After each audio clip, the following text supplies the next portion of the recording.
I reviewed and analyzed my last 150 games to unveil the best drop spots on the Chapter 5 map. In this video, you'll discover the precise count of chests, floor loot items, and the average number of players landing at all 11 named POIs. Is it worth to drop directly where the boss NPCs are? Is it truly beneficial to land on the outskirts of the map? Additionally, as a bonus, I'll disclose the optimal medallion location to target early in the game and identify the place that leads to the quickest elimination right from the start. We are revealing all drop spots from worst to best, so here we go. At number 11, we have Rebel's Roost. Nestled in the serene top left corner of the map, Rebel's Roost is a singular mansion surrounded by a snowy forest, offering a more modest loot pool with just 10 chests and 44 floor loot items. This remote location stands out as the smallest named drop spot on the map. Despite its small size, Rebel's Roost carries a crowdedness rating of 3.0, adding an element of competition to this secluded corner. The reason why Rebel's Roost finds itself at the very bottom of this list is primarily due to three factors: insufficient loot, moderate contestation, and often being quite distant from the next circle. Many times I found myself with a minimal loadout and it still felt like I hadn't fully loaded the entire place. This is mainly because the chests are not necessarily easy to locate. The mansion's layout is strange, leading me to get lost a few times. Also, if I had to find my enemies, I was struggling. In the majority of times, I had the impression that my loadout wasn't adequate, prompting me to venture into nearby areas for additional items. However, this contest quest for better gear was complicated by the need to stay ahead of the storm, forcing me to remain on the move at all times. Now, let's discuss the loot score versus crowdedness ratio. In simple terms, a higher number indicates more loot available right after landing. If it's low, as seen in the case of Rebel's Roost with a ratio of 18.0, it means there are approximately 18 items available for each player landing in this area. Interestingly, this is the lowest ratio among all 11 named POIs. This is quite surprising, as one might expect a drop spot on the edge of the map to be less contested and offer a more abundant loot pool. Next, at number 10, we have Ruined Realms. Centered in the heart of the map, Ruined Realms presents an ancient Greek-themed POI, offering a unique and captivating environment. Despite its small size, it features 23 chests and 55 floor loot items, providing a more modest yet intriguing weapon loot for players. The relatively high crowdedness rating of 4.3 adds an element of challenge, making Ruined Realms a surprisingly contested spot given its size. This creates an engaging experience for players willing to explore this compact but dynamic location. The primary advantage of this POI lies in its central location on the map, ensuring proximity to the storm and consistent presence within the second circle. However, several drawbacks offset this advantage. Firstly, looting within this area feels unconventional, with some chests proving challenging to spot and others being outright impossible to reach. Moreover, the open layout makes finding suitable hiding spots or cover exceptionally difficult. During conflicts, it seems that everyone within the POI becomes quickly aware and likely engages in the altercation. Consequently, I often find myself without a decent loadout, necessitating the exploration of other map areas for additional items. It's worth noting that the loot score versus crowdedness ratio is equally low as Rebel's Roost, standing at 18.4. Next, at number 9, we have Pleasant Piazza. Situated on the western side of the map, Pleasant Piazza is a charming town adorned with European-style buildings. Offering a diverse loot pool, this POI boasts 30 chests and 82 floor loot items. Despite its appealing aesthetics, Pleasant Piazza presents a low ratio of loot score versus crowdedness, standing at 28.7. This suggests that while the town offers a decent amount of loot, the level of competition or contestation may be higher compared to the loot available, creating a dynamic and challenging landing spot for players. Oftentimes, I could secure an okay loadout, but engagements escalated quickly due to the town's small size, leading to frequent third parties. The most significant drawback is the absence of a boss, medallion, and even a vault, necessitating looting in other areas of the map, which is not ideal. Also, there were instances when finding a car for travel proved challenging. While looting was generally straightforward with easily visible chests, I believe this POI would really improve with fewer opponents landing. A potential strategy after exploring Pleasant Piazza is to pursue the player who obtained the medallion at fencing fields, given its close proximity.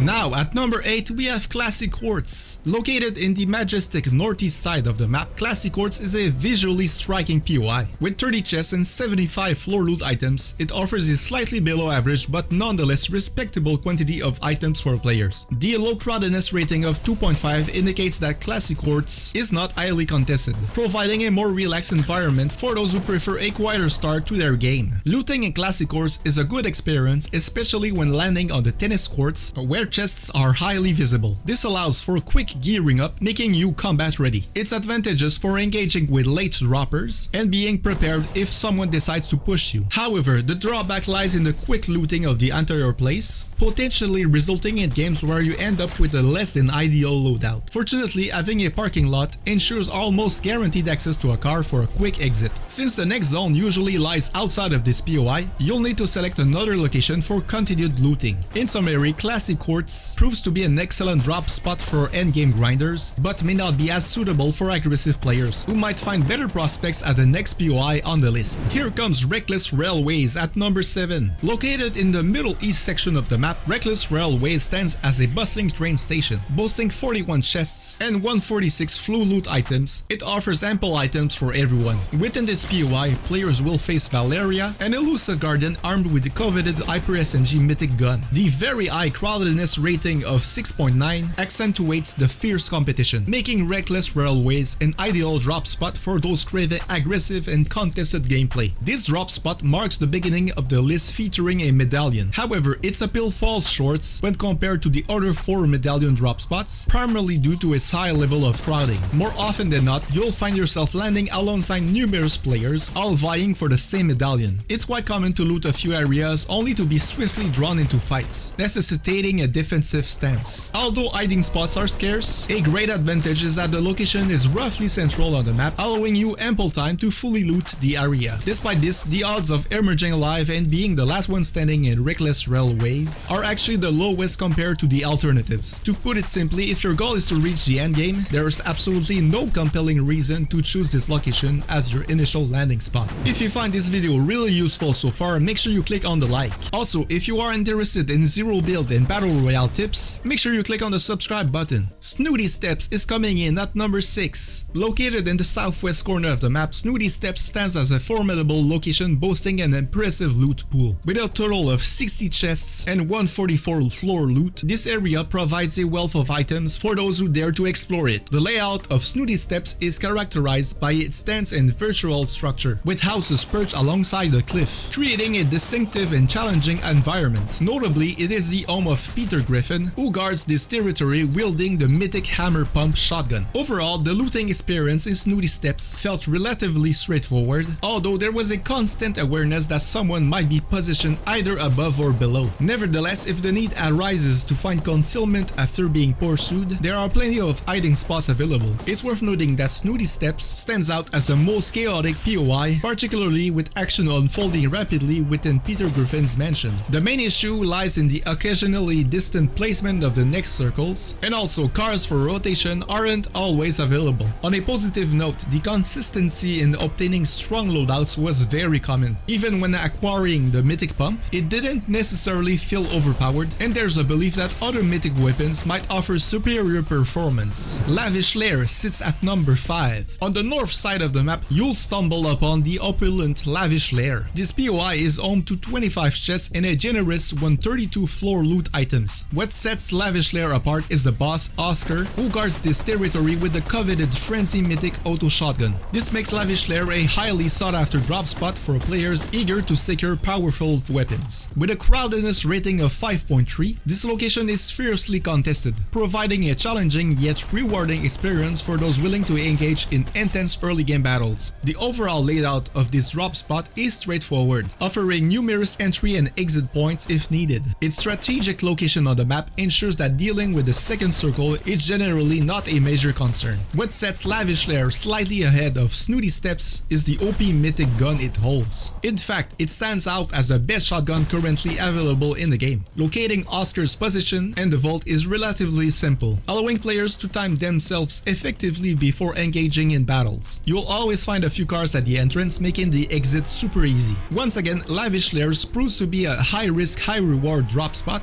making it an optimal choice for aggressive players. Now at number 4, we have Grand Glacier. In the far eastern section of the map lies the impressive Grand Glacier Hotel in the snow biome. With 28 chests and 109 floor loot items, it provides a considerable array of available items. What sets this POI apart is the inclusion of Montague and his medallion, making it a highly sought after drop spot for that reason alone. The modest crowdedness rating of 2.7 designates Grand Glacier as a lightly contested location, ideal for securing a solid loadout without facing excessive competition. What sets this place apart is that everyone tends to land at the hotel, emphasizing the need for quick looting as a top priority. Expect fast encounters with guards or Montague, making engagements a crucial aspect. The abundance of hiding spots and cover provides a strategic advantage, allowing for successful disengagement or securing a dominant position within the POI. More often than not, I manage to exit the location unnoticed or on top in battles. A key advantage lies in the fact that players outside the POI rarely infiltrate the area for surprise attacks, fostering a sense of security to loot at a comfortable pace. The placement on the list is elevated due to the presence of the mythic AR held by the boss, a coveted weapon used by players in virtually every game. The sought-after nature of the drop spot is complemented by a relatively low level of competition. However, a notable challenge faced is the difficulty in finding chests and the complex navigation within the hotel. The third spot is occupied by Ritzy Riviera. Located peacefully on the west side, Ritzy Riviera is a coastal town that exudes tranquility and charm. With 36 chests and 119 floor loot items, it offers a generous loot pool. What sets this POI apart is its high loot score rating versus crowdedness ratio, standing impressively at 55.4. This makes it an excellent destination for those seeking a swift looting experience without the hassle of intense competition. The chest locations follow a predictable pattern. I never encountered difficulty in looting, and accessing the vault was a straightforward task, rarely contested. In engagements, whether pushing or being pushed, I consistently emerged victorious or successfully evaded confrontation by utilizing hiding spots to my advantage. Abundant cars outside the drop spot provided a convenient departure. One of the significant advantages is the proximity to a radio tower as soon as the second circle appears. A tower near Ritzy Riviera, and if the spawn is favorable, heading north to another becomes an accessible option. This POI stands out as one of the best due to its excellent balance between looting and engaging in fights. It consistently allowed me to exit with a solid loadout while maintaining a high survival rate.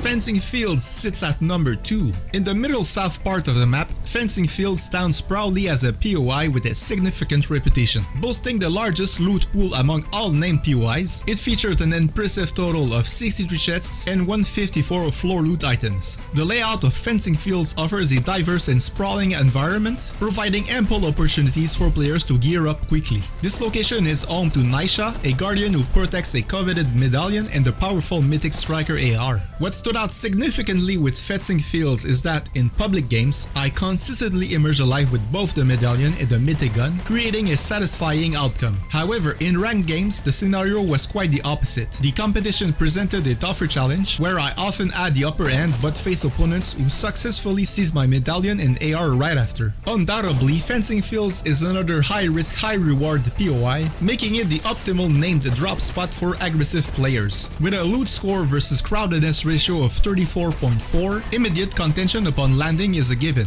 yet it felt relatively easy to find cover or hide if necessary. Additionally, a noteworthy aspect is the ability to discreetly exit the POI at any time without drawing attention. The underground section near the vault resembles a maze, facilitating sneaky approaches to anyone attempting to access the vault. Keep in mind that navigating the next circle is never a concern with Fencing Fields, and cars are consistently found at the entrance, ensuring convenient mobility. And the best Chapter 5 drop spot is Hazy Hillside. In the snow biome located on the southeast side of the map, you'll discover Hazy Hillside. Comprising 7 main buildings, this POI boasts 26 chests, 117 floor loot items, and a vault. On average, 2.3 players landed here with me, making it a lightly contested drop spot. This translates to abundant loot availability without facing significant competition. Thanks to the vault in this location, you can swiftly assemble an excellent loadout within seconds. The only potential drawback I can identify with this POI is the absence of a boss or medallion. However, for players focused on efficiently looting without engaging in early fights, this won't pose a problem, especially if they're aiming for the endgame. As soon as you enter Hazy Hillside, the resemblance to a happy hamlet from Chapter 1 is striking due to the similar architectural styles of the buildings. The overall layout closely mirrors Misty Meadows in Chapter 2, contributing to being a place with predictable chest locations. Additionally, losing your way is nearly impossible thanks to the symmetrical design of the POI POI. Personally, I rarely faced contention for the vault, encountering a maximum of only 3 guards and no enemies. Most times I successfully navigated this drop spot and secured decent loadouts. Hazy Hillside boasts the best loot score versus crowdedness ratio at 62.5, allowing the best opportunity to amass loot before encountering player pressure. Cars are easily accessible given the central road that divides this town. Rotating from this location can pose a challenge due to its high altitude. Fortunately, the second circle tends to be relatively close, affording plenty of time for full looting. I think Hazy Hillside is the best named POI on the map because the advantages heavily outweigh the low number of disadvantages. I would like to know, is there any POIs that are ranked too high? Maybe some are ranked too low?